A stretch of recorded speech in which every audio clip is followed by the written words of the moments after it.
ದರೋಡೆಕೋರ ಸರ್ಕಾರಕ್ಕೆ, ನಾಗರಿಕರ ಹಣ ಲೂಟಿ ಮಾಡಿದ ಕಾಂಗ್ರೆಸ್ ಸರ್ಕಾರಕ್ಕೆ, ನಾಗರಿಕರ ಹಣ ಲೂಟಿ ಮಾಡುತ್ತಿರುವ ಕಾಂಗ್ರೆಸ್ ಸರ್ಕಾರಕ್ಕೆ,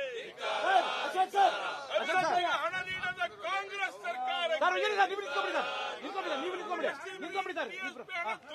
ಮಾಡಿರುವ ಕಾಂಗ್ರೆಸ್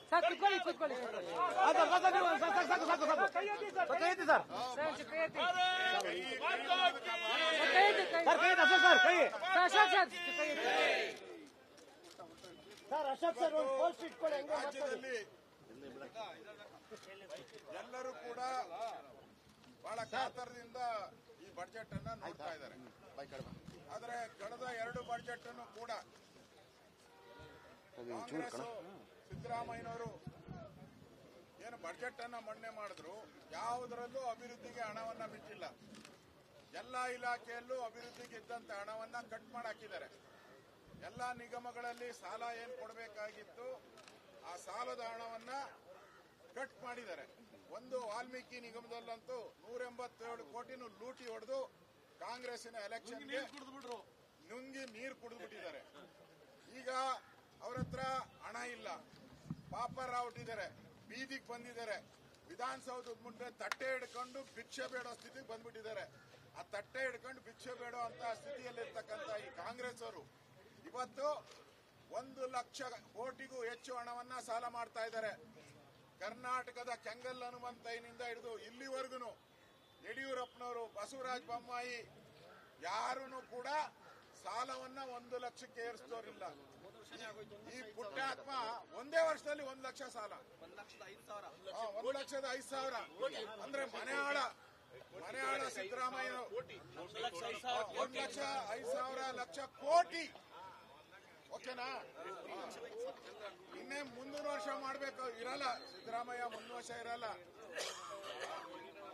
ಇಂಥ ಸಾಲ ಮಾಡಿ ಅವರು ಈಗ ಮೊನ್ನೆ ನಾವೆಲ್ಲ MLAಗಳೆಲ್ಲ ನೋಡಿ, ಆಯ್ತು ನಿಮ್ದು ಅಭಿವೃದ್ಧಿಗೆ ಹಣ ಕೊಡಿ, ಶಾಸಕರು ಏರಿಯಾಗ ಹೋಗಕ್ಕೆ ಮಾನ ಮರ್ಯಾದೆನಿಲ್ಲ. ಎಲ್ಲಾ ಪಾರ್ಟಿಯವ್ರಿಗೂ ಅಟ್ಲೀಸ್ಟ್ ಮರ್ಯಾದೆಗಾದ್ರೂ ಹೋಗ್ಬೇಕಾದ್ರೆ ಅಭಿವೃದ್ಧಿ ಹಣ ಕೊಡಿ ಅಂದ್ರೆ ಏನ್ ಹೇಳಿದ್ರು, ನಾವು ಫ್ರೀ ಕೊಟ್ಬಿಟ್ಟಿದ್ದೀರಿ, ನಮ್ಮ ಹತ್ರ ಹಣ ಇಲ್ಲ ಅಂದ್ರು.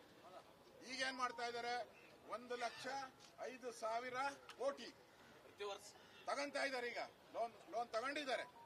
ಅದರಲ್ಲಿ ಅವರು ಯಾಕೆ ತಗೊಂಡಿದ್ದಾರೆ ಅಂದ್ರೆ ಅದರಲ್ಲಿ 60% ಲಂಚ ಹೊಡೆಯಕ್ಕೆ. ಅವ್ರ ಹತ್ರ ದುಡ್ಡಿಲ್ಲ. ಈ ಸಾಲ ಮಾಡಿ ಲಂಚ ಹೊಡೆಯೋದು, ಸಾಲ ಮಾಡಿ ತುಪ್ಪ ತಿನ್ನುವಂತಾರೆ. ಇದು ಕಾಂಗ್ರೆಸ್ ಅವರಂಗಲ್ಲ.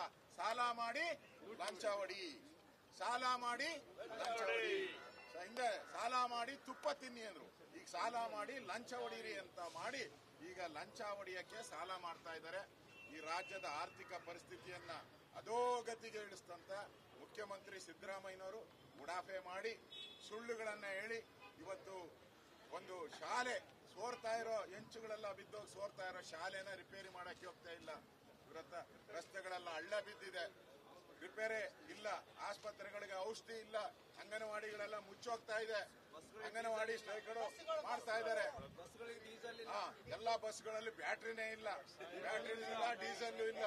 ಸರ್ಕಾರಕ್ಕೆ ಬ್ಯಾಟ್ರಿನೇ ಇಲ್ಲ. ಈಗ ಪಾಪರಾಗಿ ವಿಧಾನಸೌಧದ ಮುಂದೆ ಭಿಕ್ಷೆ ಬೇಡೋ ರೀತಿ ಈ ಸಿದ್ದರಾಮಯ್ಯ ಮತ್ತು DK ಶಿವಕುಮಾರ್ ಅವರು ಇದ್ದಾರೆ.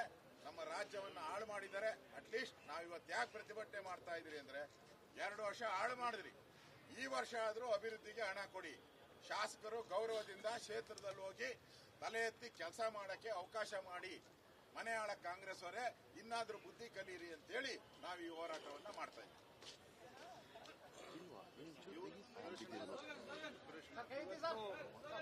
ಕಾಂಗ್ರೆಸ್ ಸರ್ಕಾರಕ್ಕೆ ಕಾಂಗ್ರೆಸ್ ಸರ್ಕಾರಕ್ಕೆ ಸರ್ಕಾರಕ್ಕೆ ಅಭಿವೃದ್ಧಿ ಶೂನ್ಯ ಸರ್ಕಾರಕ್ಕೆ ಅಭಿವೃದ್ಧಿ ಶೂನ್ಯ ಸರ್ಕಾರಕ್ಕೆ ಜೆಡಿಎಸ್ನ ನಾಯಕರಾಗಿರುವಂತಹ ಖಜಾನೆ ಲೂಟಿ ಹೊಡೆದ ಕಾಂಗ್ರೆಸ್ ಸರ್ಕಾರಕ್ಕೆ ಒಂದು ನಿಮಿಷ. ಇವತ್ತು ಏನು ಬಜೆಟ್ ಅನ್ನ ಮಂಡಿಸ್ತಾ ಇದ್ದಾರೆ, ನಾವೆಲ್ಲರೂ ಕೂಡ ಸಾಕಷ್ಟು ನಿರೀಕ್ಷಣೆಯನ್ನು ಇಟ್ಕೊಂಡಿದ್ವಿ.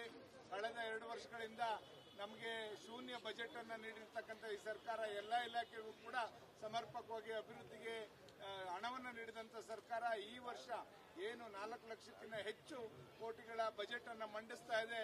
ಇದರಲ್ಲಾದ್ರೂ ಕೂಡ ದಯಮಾಡಿ ಕ್ಷೇತ್ರಾಭಿವೃದ್ಧಿಗೆ ಎಲ್ಲದಕ್ಕೂ ಕೂಡ ಒತ್ತನ್ನು ಕೊಡಿ. ವಿವಿಧ ಇಲಾಖೆ ಇವತ್ತು ಕೃಷಿ ಎಲ್ಲದೂ ಕೂಡ ಸತ್ತು ಹೋಗಿರ್ತಕ್ಕಂಥದ್ದು ನಾವು ನೋಡ್ತಾ ಇದ್ವಿ. ಕೃಷಿ ಇಲಾಖೆ ಇರ್ಬೋದು, ಆ ಅಂಗನವಾಡಿಗಳಿಗೆ ಎಲ್ಲದಕ್ಕೂ ಕೂಡ ಮೂಲಭೂತ ಎಲ್ಲ ಇಲಾಖೆಯವರು ಕೂಡ ನಮಗೆ ಅನುದಾನ ಕೊಡಿ ಅಂತ ಇವತ್ತು ಸ್ಟ್ರೈಕ್ ಮಾಡೋ ಮಟ್ಟಕ್ಕೆ ಬಂದಿದ್ದಾರೆ ಅಂದ್ರೆ ಅವರೇ ಯೋಚನೆ ಮಾಡಬೇಕಾಗತ್ತಂತೆ ಈ ಸರ್ಕಾರ.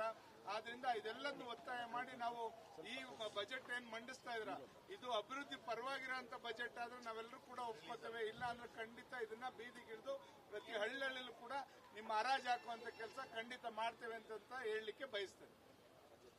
ಬಿಜೆಪಿ ಹಾಗೂ ಜೆಡಿಎಸ್ ಪಕ್ಷದ ಎಲ್ಲ ನಮ್ಮ ಶಾಸಕರು, ವಿಧಾನ ಪರಿಷತ್ ಸದಸ್ಯರು ಗಾಂಧಿ ಪ್ರತಿಮೆ ಮುಂದೆ ನಾವು ಪ್ರತಿಭಟನೆಯನ್ನ ರಾಜ್ಯದ ಕಾಂಗ್ರೆಸ್ ಸರ್ಕಾರದ ವಿರುದ್ಧ ಮಾಡ್ತಾ ಇದ್ದೇವೆ. ಯಾತಕ್ಕೋಸ್ಕರ ಪ್ರತಿಭಟನೆ? ನಾವಿವತ್ತು ಶಾಸಕರಾಗಿ ನಮ್ಮ ಕ್ಷೇತ್ರದ ಮತದಾರರು ನಮ್ಮನ್ನು ಆಯ್ಕೆ ಮಾಡಿ ಕಳಿಸ್ಕೊಟ್ಟಿದ್ದಾರೆ. ಕ್ಷೇತ್ರದಲ್ಲೇ ನಮ್ಮ ಮತದಾರರು ಶಾಸಕರುಗಳನ್ನ ಪ್ರಶ್ನೆ ಮಾಡ್ತಾ ಇದ್ದಾರೆ. ಶಾಸಕರಾಗಿ 20 ತಿಂಗಳುಗಳು ಕಳೆದಿದೆ. ನಮ್ಮ ಕ್ಷೇತ್ರಗಳಿಗೆ ರಸ್ತೆಗಳನ್ನು ಕೊಡೋದಕ್ಕೆ ಸಾಧ್ಯ ಆಗ್ತಾ ಇಲ್ಲ, ಆಸ್ಪತ್ರೆಗಳು ಕಟ್ಟಿಸೋದಕ್ಕೆ ಸಾಧ್ಯ ಆಗ್ತಾ ಇಲ್ಲ, ಶಾಲಾ ಕೊಠಡಿಗಳನ್ನ ಕೊಡೋದಕ್ಕೆ ಸಾಧ್ಯ ಆಗ್ತಾ ಇಲ್ಲ. ಇವತ್ತು SCP TSP ಹಣ ಇವತ್ತು ನಾವು ಗಂಗಾ ಕಲ್ಯಾಣವನ್ನು ಕೂಡ ನಮ್ಮ ಕ್ಷೇತ್ರದಲ್ಲಿ ಕೊಡೋದಕ್ಕೆ ಸಾಧ್ಯ ಆಗ್ತಾ ಇಲ್ಲ. ಒಂದೇ ಮಾತಿನಲ್ಲಿ ಹೇಳ್ಬೇಕು ಅಂತ ಹೇಳಿದ್ರೆ, ಕಾಂಗ್ರೆಸ್ ಪಕ್ಷದ ಆಡಳಿತ ಪಕ್ಷದ ಶಾಸಕರು ರಾಜು ಕಾಗೆ ಅವರು ಹೇಳಿರ್ತಕ್ಕಂಥದ್ದು ಸತ್ಯ ಇದೆ. ಇವತ್ತು ಶಾಸಕರು ಆತ್ಮಹತ್ಯೆ ಮಾಡ್ಕೊಳ್ತಕ್ಕಂಥ ದುಸ್ಥಿತಿಗೆ ಬಂದು ನಿಲ್ಲಿಸಿದ್ದಾರೆ. ಇವತ್ತು ಸಿದ್ದರಾಮಯ್ಯನವರು ಮುಖ್ಯಮಂತ್ರಿಗಳು. ನಿನ್ನೆ ದಿನ ಜೆಡಿಎಸ್ ಮತ್ತು ಬಿಜೆಪಿ ಪಕ್ಷದ ಶಾಸಕರು, ವಿಧಾನ ಪರಿಷತ್ ಸದಸ್ಯರು ಈ ಬಜೆಟ್ ಅಲ್ಲಾದ್ರೂ ಕೂಡ ನಮಗೆ ಹಣವನ್ನ ಕೊಡಿ ಅಂತ ಹೇಳಿದ್ರೆ ಇವತ್ತು ಗ್ಯಾರಂಟಿಗಳು ಕೊಟ್ಟಿದ್ದೇವೆ ಅಂತ ಹೇಳಿ ಇವತ್ತು ಅಹಂಕಾರದಿಂದ ಮುಖ್ಯಮಂತ್ರಿಗಳು ಉತ್ತರವನ್ನ ಕೊಟ್ಟಿದ್ದಾರೆ. ಇವತ್ತು ಎಂತ ಪರಿಸ್ಥಿತಿ ಬಂದಿದೆ ಅಂತ ಹೇಳಿದ್ರೆ, ಮೊನ್ನೆ ದಿನ ಆಡಳಿತ ಪಕ್ಷದ ಶಾಸಕರು ಹೇಳ್ತಾರೆ ಸದನದಲ್ಲಿ, ನಾವ್ಯಾರು ಕೂಡ ತಲೆ ಎತ್ಕೊಂಡು ಓಡಾಡಕ್ಕಾಗ್ತಲ್ಲ ವಿಜೇಂದ್ರ ಅವರೇ, ನೀವಾರ ವಿರೋಧ ಪಕ್ಷದಲ್ಲಿದ್ದೀರಿ, ಆಡಳಿತ ಪಕ್ಷದಲ್ಲಿ ಇಟ್ಕೊಂಡು ತಲೆ ಎತ್ಕೊಂಡು ನಮ್ಮ ಕ್ಷೇತ್ರದಲ್ಲಿ ಓಡಾಡಕ್ಕಾಗ್ತಲ್ಲ ಅಂತೇಳಿ. ಬಹುಶಃ ಸ್ವಾತಂತ್ರ್ಯ ಬಂದ ನಂತರದಲ್ಲಿ ನಮ್ಮ ಕರ್ನಾಟಕ ರಾಜ್ಯದಲ್ಲಿ ಸರ್ಕಾರ ಬಂದು 2 ವರ್ಷ ಹತ್ತತ್ರ 20 ತಿಂಗಳು ಆದರೂ ಸಹ ನಮ್ಮ ಕ್ಷೇತ್ರಗಳಿಗೆ ಅಭಿವೃದ್ಧಿಯ ಅನುದಾನ ಕೊಡದೇ ಇರತಕ್ಕಂತ ಸರ್ಕಾರ ಇವತ್ತು ಇಡೀ ದೇಶದಲ್ಲಿ ಯಾವ್ದಾರ ಇದ್ರೆ ನಮ್ಮ ರಾಜ್ಯದಲ್ಲಿರ್ತಕ್ಕಂಥ ಈ ಸಿದ್ದರಾಮಯ್ಯ ನೇತೃತ್ವದ ಕಾಂಗ್ರೆಸ್ ಸರ್ಕಾರ. ಹಾಗಾಗಿ ಇವತ್ತು ನಾವು ಆಗ್ರಹವನ್ನ ಮಾಡ್ತಾ ಇದ್ದೇವೆ, ಮಾನ್ಯ ಸಿದ್ದರಾಮಯ್ಯನವರೇ, ನೀವು 16ನೇ ಬಜೆಟ್ ಮಂಡನೆ ಮಾಡ್ತಾ ಇದ್ದೇವೆ ಅಂತೇಳಿ ಏನು ಆಕಾಶದಲ್ಲಿ ತೇಲಾಡ್ತಾ ಇದ್ದೀರಿ. ನಿಮ್ಮ 16ನೇ ಬಜೆಟ್ ಇವತ್ತು ಯಾರು ರಾಜ್ಯದ ಜನರು ಕೂಡ ಇವತ್ತು ಕಣ್ಣೀರಾಗ್ತಾ ಇದ್ದಾರೆ ನಿಮ್ಮ ಬಜೆಟ್ಗಳನ್ನು ನೋಡಿಕೊಂಡು. ಇವತ್ತು ಆಗ್ರಹ ಮಾಡ್ತಾ ಇದ್ದೇನೆ, ಈ ಬಾರಿ ಆದ್ರೂ ಸಹ ನಮ್ಮ ಕ್ಷೇತ್ರಗಳಿಗೆ ಅಭಿವೃದ್ಧಿಗೆ ಹಣವನ್ನ ಕೊಡಬೇಕು. ಏನು ನಮ್ಮ ತೆರಿಗೆ ನಮ್ಮ ಹಕ್ಕು ಅಂತೇಳಿ ನಾಟಕ ಮಾಡೋದಿಲ್ಲ ಡೆಲ್ಲಿಗೆ ಹೋಗಿ. ಇವತ್ತು ಶಾಸಕರನ್ನ ಬೀದಿಗೆ ತಂದಿಟ್ಟಿದ್ದೀರಿ. ಈ ಬಾರಿ ಆದ್ರೂ ಕೂಡ ನಮ್ಮ ಕ್ಷೇತ್ರಗಳಿಗೆ ಅಭಿವೃದ್ಧಿಗೆ ಅನುದಾನ ಕೊಡಬೇಕು ಅಂತೇಳಿ ತಮ್ಮ ಮುಖ್ಯನೇ ಇವತ್ತು ಮಾನ್ಯ ಮುಖ್ಯಮಂತ್ರಿಗಳಿಗೆ ನಾನು ಆಗ್ರಹವನ್ನ ಮಾಡ್ತಾ ಇದ್ದೇನೆ. ಕೊಡಿ ಕೊಡಿ ಕೊಡಿ ಕೊಡಿ ಕೊಡಿ ಕೊಡಿ ಅಭಿವೃದ್ಧಿ ಶೂನ್ಯ ಸರ್ಕಾರಕ್ಕೆ, ಬಂಡವಾಳ ವೆಚ್ಚ ಖರ್ಚು ಮಾಡದೇ ಇರೋ ಸರ್ಕಾರಕ್ಕೆ, ಏನೇನು ಬಂಡವಾಳ ವೆಚ್ಚವನ್ನ ಮಾಡದೇ ಇರತಕ್ಕಂತ ಸರ್ಕಾರಕ್ಕೆ ಭಾರತ್ ಮಾತಾ ಕೀ ಮಾನ್ಯ ಬಂಧುಗಳೇ,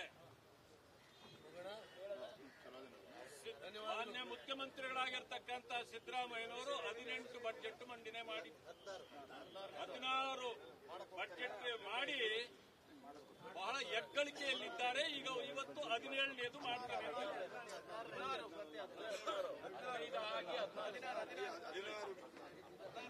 ನನಗೆ ಪ್ರೈಮರಿ ಸ್ಕೂಲಲ್ಲಿದ್ದಾಗ ನನ್ನ ಮೇಷ್ಟ್ರೊಂದು ಕತೆ ಹೇಳಿದ್ರು, ನನಗೆ ಈಗ ಜ್ಞಾಪಕ ಬಂತದು. ಏನಂದ್ರೆ ಒಬ್ರು ಟೈಲರ್ ಅಂಗಡಿ ಇಟ್ರಂತೆ, ಆದ್ರೆ ಅಂಗಡಿಗೆ ಹೆಸರಿಟ್ಟಿರಲಿಲ್ಲ, ಏನ್ ಹೆಸರಿಡಬೇಕು ಅಂತ. ಮಧ್ಯಾಹ್ನ ಬಹಳ ದಣಿದು ಬಿಟ್ಟಿದ್ರು, ಅರ್ಜೆಂಟ್ ಯಾರಿಗೋ ಒಂದು ಬಟ್ಟೆ ಹೊಲ್ದು ಕೊಡ್ಬೇಕಾಗಿತ್ತು. ಅದರಲ್ಲಿ ಬಿಸಿ ಇದ್ರು. ಅಷ್ಟೊತ್ತಿಗೆ ಪಾಪ ಮನೆಯೊಡತಿ ಊಟ ತಗೊಂಡ್ ಬಂದಿಲ್ಲಿಟ್ರು. ಅವ್ರು ಬೇಗ ಊಟ ತಿನ್ಲಿಲ್ಲ, ಅಲ್ಲಿ ಬಿಟ್ಟು ಹೋಗಿದ್ರು. ಎಲ್ಲ ನೊಣಗಳು ಅದಕ್ಕೆ ಮೇಲೆ ಕುಳಿತುಬಿಟ್ಟಿದ್ವಂತೆ. ಹೊಟ್ಟೆ ಹಸುವಾದ ತಕ್ಷಣ ಬಂದು ತೆಗೆದು ನೋಡಿದ್ರೆ ನೊಣ ಕುಳಿತುಬಿಟ್ಟಿತ್ತು. ಒಂದು ಕೈಯಲ್ಲಿ ಹಿಡಿದು ಹಿಂಗ್ ಬಾರಿಸಿದ್ರು, 7 ನೊಣ ಸತ್ತು ಬಿದ್ದೋಯ್ತಂತೆ ಅಲ್ಲಿ ಪಾಪ. 7 ನೊಣ ಸತ್ತು ಬಿದ್ದೋದ್ಮೇಲೆ ಅವನಿಗನಿಸ್ತಂತೆ, ಓ ಇದು ಒಂದು ಸಾಧನೆ, ಅದರಿಂದ ಇವತ್ತು ನನ್ನ ಟೈಲರ್ ಅಂಗಡಿಗೆ ಏಟಿಗೆ 7 ಅಂತ ಹೆಸರಿಟ್ಕೊಳ್ಬೇಕು ಅಂತ ತೀರ್ಮಾನ ಮಾಡಿ ಅವ್ರ ಟೈಲರ್ ಅಂಗಡಿ ಹೆಸರು ಆವತ್ತಿಂದ ಏಟಿಗೆ 7. ಇವತ್ತು ಈ ಒಂದು ಏಟಿಗೆ 17 ಇಲ್ಲಿ ಮುಖ್ಯಮಂತ್ರಿಗಳು 16 ಬಡ್ಜೆಟ್ ಮಂಡಿಸ್ತಾ ಇದ್ದಾರೆ. ಏನೂ ಸಾಧನೆ ಇಲ್ಲ, ಶೂನ್ಯ. ಇವತ್ತು ಏಟಿಗೆ 16 ಅಂತ ಹಾಕೊಂಡು ಓಡಾಡ್ಬೇಕು, ಇನ್ನಷ್ಟೇ ಅವ್ರು ಇರೋದು, ಇನ್ನೇನು ಸಾಧನೆ ಇಲ್ಲ. ನೋಡಿ, ಇಡೀ ರಾಜ್ಯದಲ್ಲಿ ದಲಿತರು ಹೋರಾಟ ಮಾಡ್ತಿದ್ದಾರೆ ಈ ಸರ್ಕಾರದ ವಿರುದ್ಧವಾಗಿ. ಎಸ್ಸಿಪಿ ಟಿಎಸ್ಪಿ ಹಣ ದುರುಪಯೋಗ ಆಗ್ತಾ ಇದೆ. ಅವರಿಗೆ ಭೂಹೀನರಿಗೆ ಭೂಮಿ ಖರೀದಿ ಮಾಡಿಕೊಡ್ಬೇಕು, ಕೊಟ್ಟಿಲ್ಲ. ಗಂಗಾ ಕಲ್ಯಾಣ ಮಾಡಿಕೊಡ್ಬೇಕಾಗಿತ್ತು, ಕೊಟ್ಟಿಲ್ಲ. ಅವರಿಗೆ ಕಾರು ಕೊಡ್ತಕ್ಕಂಥದ್ದು ಇಲ್ಲ. ಇವ್ರು ಮಾತ್ರ ಲಂಬೋರ್ಗಿನಿ ತಗೋತಾರೆ, ಲ್ಯಾಂಬೋರ್ಗಿನಿ ಓಡಾಡಕ್ಕೆ. ಅವ್ರಿಗಿಲ್ಲ. ಜಮೀನ್ ಕೊಡ್ರಿ ಅಂದ್ರೆ ಇವರು 200-300 ಎಕರೆ ತಗೊಳ್ತಾವ್ರೆ. ಬೆಂಗಳೂರು ಸುತ್ತ ಈಗಾಗಲೇ ಲೂಟಿ ಹೊಡೆದ ಹಣಗಳಲ್ಲಿ ನೀವು ಹೋಗಿ ದೇವನಹಳ್ಳಿಯಲ್ಲಿ ನೋಡಿ, ಆನೇಕಲ್ಲಲ್ಲಿ ನೋಡಿ, ನೆಲಮಂಗಲ ನೋಡಿ, ಎಲ್ಲಿ ನೋಡಿದ್ರು ಖಾಲಿ ಜಮೀನು ಯಾರ್ದಪ್ಪ ಅಂತಂದ್ರೆ ಬೇನಾಮಿ. ಈ ರೀತಿ ಮಾಡಿ ಲೂಟಿ ಹೊಡಿತಾವ್ರೆ ಹೊರತು ಜನರ ಸಂಕಷ್ಟಗಳನ್ನ ಕೇಳ್ತಾ ಇಲ್ಲ. ಹೋಗಿ ಶಾಸಕರು ನಮ್ಮ ಕ್ಷೇತ್ರಕ್ಕೆ ಹಣ ಕೊಡಿ ಅಂತ ಕೇಳ್ಬೇಕ? ನಿಮಗ ಮಾನ ಮರ್ಯಾದೆ ಇಲ್ಲ? ನಿಮಗೆ ಅಭಿವೃದ್ಧಿ ಮಾಡ್ಬೇಕಂತ ಗೊತ್ತಿಲ್ವಾ ನಿಮಗೆ? ಇನ್ನೂ 40% ಹಣ ಕಳೆದ ಬಜೆಟ್ ಅಲ್ಲಿ ಇಟ್ಟಿದ್ದು ಇದುವರೆಗೂ ಕೂಡ ಖರ್ಚಾಗಿಲ್ಲ ಅಂತ ಹೇಳಿ ಎಲ್ಲ ಬಬ್ಬೆ ಹೊಡಿತಾ ಇದ್ದಾರೆ. ಹಣ ಎಲ್ಲೂ ಆಯ್ತು? ಲೂಟಿ ಮಾಡಿದ್ದೀರಿ. ನಿಮ್ಮ ಲೂಟಿಗೆ ಜನ ಬುದ್ಧಿ ಕಲಿಸ್ತಾರೆ. ಇವತ್ತು ನಾವು ಸಾಂಕೇತಿಕವಾಗಿ ಈ ಸರ್ಕಾರ ಅಭಿವೃದ್ಧಿ ಶೂನ್ಯ ಸರ್ಕಾರ ಅಂತ ಹೇಳಿ ನಾವು ಪ್ರತಿಭಟನೆ ಮಾಡಿದ್ದೇವೆ. ಇವತ್ತು ಕಾಯ್ತೇವೆ. ಈಗ ಬಜೆಟ್ ನಲ್ಲಿ